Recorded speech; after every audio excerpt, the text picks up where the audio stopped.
Army chief کون ہوگا، اس حوالے سے سینیورٹی لسٹ جو ہے اور جو پروفائل میں اپنے ایک پچھلے ولاگ میں ساری چیزیں بتا چکا ہوں، تو اگر آپ دیکھنا چاہیں تو اس میں بھی تفصیلات دیکھ سکتے ہیں۔ اس وقت جو ٹاپ پہ ہیں وہ جنرل عاصم منیر ہیں۔ جنرل عاصم منیر اس سے پہلے ڈی جی آئی ایس آئی بھی رہ چکے ہیں، کور کمانڈر گجرانوالہ بھی رہ چکے ہیں، اور اس وقت کوارٹر ماسٹر جنرل ہیں۔ سورڈ آف آنر بھی ہے ان کو ملی تھی، اور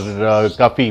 سورڈ آف آنر انہی لوگوں کو ملتی ہے، انہی کیڈٹس کو ملتی ہے جو کہ ایکسیپشنل کوالٹیز ہوں، ان کی لیڈرشپ کی کوالٹیز ہوں، اور جنرل عاصم منیر نے اپنے کیریئر میں یہ ثابت بھی کیا ہے۔ حافظ قرآن بھی ہیں، انتہائی قابل افسر ہیں اور انتہائی شریف انسان ہیں، شریف النصف انسان ہیں۔ بطور ڈی جی ایم آئی بھی جو انہوں نے کام کیے پاکستان کو محفوظ کرنے کے لیے، دہشت گردی کے خلاف جو پاکستان کی کارروائیاں ہیں اس حوالے سے جو انٹیلیجنس سیٹ اپ تھا اس کی کافی زیادہ کنٹریبیوشن، اور خاص طور پہ جو ایکسٹرنل اینیمیز ہیں پاکستان کے، جو ملٹری انٹیلیجنس جب بطور ڈی جی ایم آئی یہ کام کر رہے تھے تو کافی ساری چیزوں نے انہوں نے انرتھ بھی کی تھی۔ اس کے بعد ناظرین نمبر آتا ہے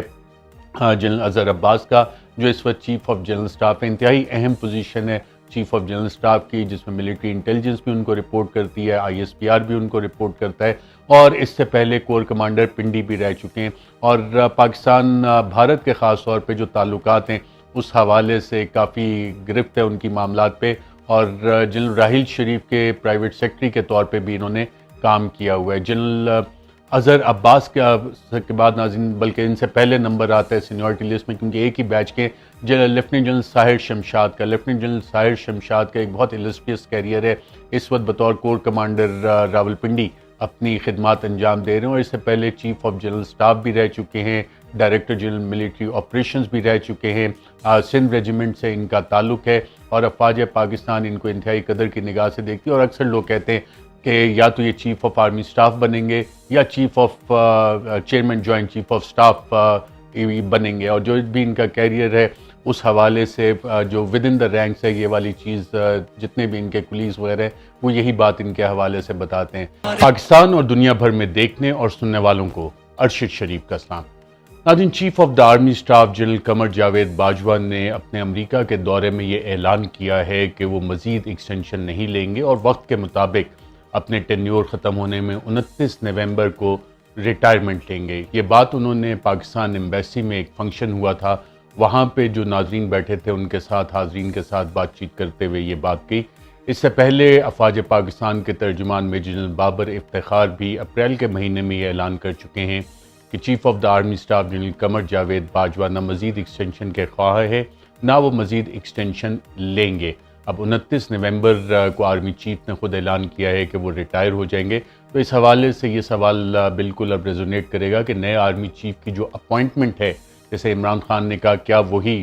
شہباز شریف کریں گے جو اس دن وزیر اعظم بنے جس دن ان پہ منی لانڈرنگ کے کیس میں فرد جرم عائد ہونی تھی؟ پاکستان ڈیموکریٹک موومنٹ کی حکومت کرے گی یا کہ کیئر ٹیکر سیٹ اپ کرے گا؟ اور عمران خان نے جو اس حوالے سے سوال اٹھایا تھا وہ انتہائی لاجیکل سوال تھا کہ کنٹروورشل حکومت جب یہ اپوائنٹمنٹ کرے گی تو اس پہ ادارے پہ کوئی فرق آئے گا یا نہیں آئے گا، اور اس ادارے کی ساکھ کو بچانے کی خاطر یہ ضروری ہے کہ کیئر ٹیکر سیٹ اپ آئے اور وہ اپوائنٹمنٹ کرے، اور جس کو مرضی اپوائنٹ کرے اس سے ادارے کی ساکھ جو ہے وہ مزید متاثر نہیں ہوگی، کیونکہ پچھلے چند ماہ میں جب سے یہ حکومت آئی ہے، خاص طور پہ اپریل سے اور اس سے پچھلے چند ماہ میں جتنے بھی حالات و واقعات ہوئے اس سے بہت سارے سوالات اٹھ چکے تھے، اور پاکستان مسلم لیگ نواز کی جو روایت ہے کہ اس سے پہلے Nawaz Sharif 4-5 army chief appoint کر چکے ہیں، اور ہر ایک کے ساتھ وہ اپوائنٹمنٹ یہی کرتے ہیں کہ ہمارا بندہ شریف، ڈاکٹرائن بھی اس حوالے سے کافی مشہور ہے، تو ادارے کے لیے بھی یہ بہتر ہے کہ جو اگر کیئر ٹیکر گورنمنٹ ہوگی وہ اپوائنٹمنٹ کرے تو ٹوٹل نان کنٹروورشل سٹارٹ ملے گا نئے آرمی چیف کو، جو کہ عمران خان کا مطالبہ بھی اس حوالے سے اور لانگ مارچ بھی وہ کرنے والے، عنقریب کرنے والے، اس کا اعلان بھی متوقع ہے کہ اگلے چند دن میں وہ اعلان بھی ہو جائے گا۔ اور اس دفعہ اسٹریٹجی جو پاکستان تحریک انصاف کی ہے وہ تھوڑی سی مختلف اس حوالے سے بن رہی ہے۔ آرمی چیف نے ناظرین جو اپنا دورہ امریکہ انتہائی اہمیت کا حامل ہے، اور کچھ تجزیہ کار کہہ رہے ہیں کہ اس وقت جو دنیا میں گلوبل پاور پالیٹکس ہے اس کا ایک دفعہ دوبارہ شفٹ آ رہا ہے، اور اس وقت دنیا دوبارہ سے 2 بلاکس میں بٹ چکی ہے، اور کچھ تجزیہ کار تو کہہ رہے ہیں کہ ایک نئی سرد جنگ کا باقاعدہ آغاز ہو گیا ہے۔ تو پاکستان کی الائنمنٹ اس میں کس کے ساتھ ہوگی؟ عمران خان تو ایک بیلنس فارن پالیسی کا کہہ رہے تھے کہ لے کے چلنی ہے۔ آرمی چیف کے اس دورے میں ان کی ملاقات U S secretary of defence ان کے ساتھ بھی ہوئی، جنرل لائیڈ آسٹن کے ساتھ، U S national security advisor